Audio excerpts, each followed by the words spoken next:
Hello, I'm Frank McSheen with Square Peg Consulting at the Whiteboard.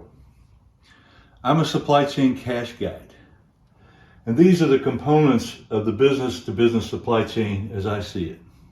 And there are opportunities to generate more cash in every part of this process. Let me show you what I mean.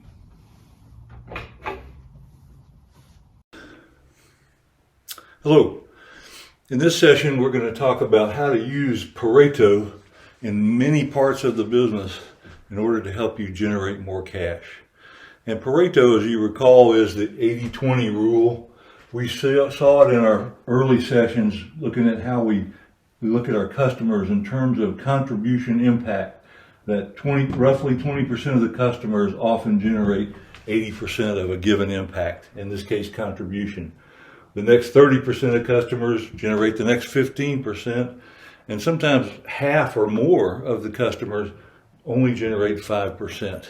And so it helps you identify where do we need to focus in terms of generating more cash, finding more customers like that, that type of thing. So it's more than the 80-20 rule. I recommend using Pareto, using the breakdown 80, 15, and 5. Because this really helps you separate out where the potential impact of any given part of your business is. So we talked about in the planning process, using it for customers, also for looking at products or services that we offer. And in those cases, the metric we would use is contribution, dollars. And so you find out what's the history in a previous period, typically a year, of all the customers' contribution, sort them in descending order, and find out where does 80% of that come from and what percent of our customers is that. Then go to that next 15%, see what percent you've got, and then go to that last 5%. And if you only do 80-20, you miss this piece, which is where all the white noise comes from in our business of chasing around small customers, non-returning products and services, and yet they soak up a lot of time and effort, and they prevent us from going after more of the high return business. So contribution is the measure for using for customers and products and services. In our buy area, we're going to do a spend analysis, which is really dollars by supplier over the past period, a year, let's say. And again, finding out where does 80% of the spend take place with which suppliers. Those typically are pretty strategic partners with the business, and they need to be treated that way. And it's possible to arrange mutually beneficial contracts with those people because the spend is big enough, you've got some leverage there, you're a big enough part of their business that's attractive to them. So it's possible to generate more cash through more beneficial mutual contracts. In the make area, downtime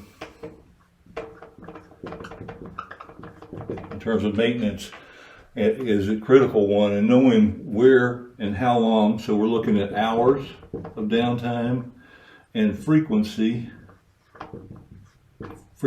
by machine or by department, by process. There's a number of ways to look at that.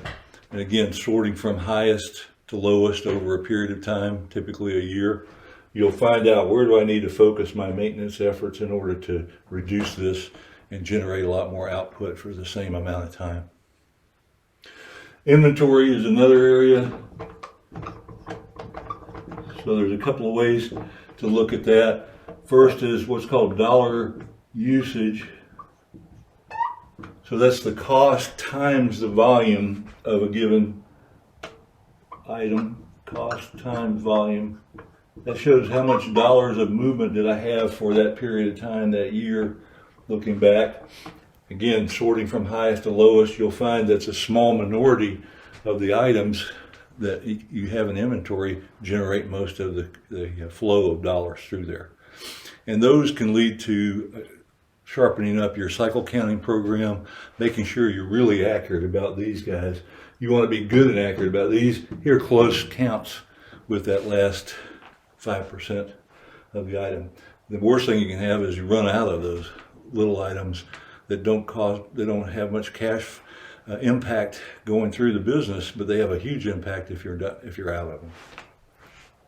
And the other way of looking at this is picks in the warehouse or the distribution, so you'll know which are the most frequent picked items, and you want to arrange your warehouse in order to take advantage of that, have the least amount of distance to go to and bring back the highest picked items.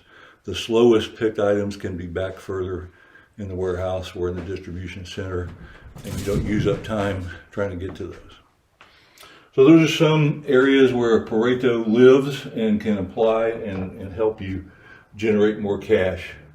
And I encourage you to do that breakdown of 80% of the impact, whatever the measure is, the next 15%, and particularly that last 5%. There's a lot to learn about looking at that and where are we spending time for not a whole lot of return.